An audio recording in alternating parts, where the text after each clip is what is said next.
But to live out in that white world? To scratch for a living from the withdrawn lavender trees, the pale, frozen ground?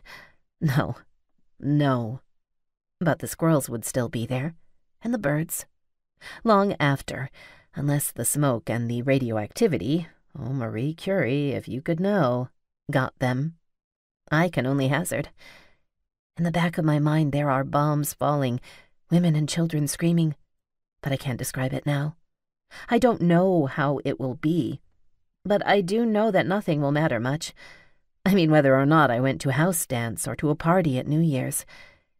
It is amusing to wonder whether dreams would matter at all, or freedom, or democracy. I think not.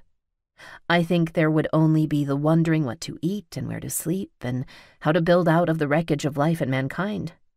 Yet, while America dies like the great Roman Empire died, while the legions fail and the barbarians overrun our tender, steak-juicy, butter-creamy $1,000,000 stupendous land, somewhere there will be the people that never mattered much in our scheme of things anyway.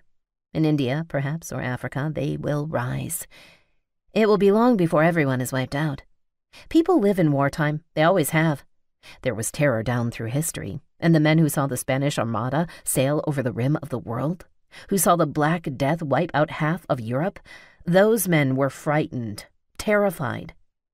But though they lived and died in fear, I am here. We have built again. And so I will belong to a dark age.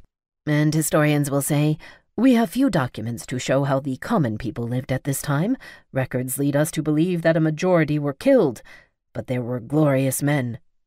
And school children will sigh and learn the names of Truman and Senator McCarthy. Oh, it is hard for me to reconcile myself to this. But maybe this is why I am a girl. So I can live more safely than the boys I have known and envied. So I can bear children and instill in them the biting, eating desire to learn and love life, which I will never quite fulfill. Because there isn't time.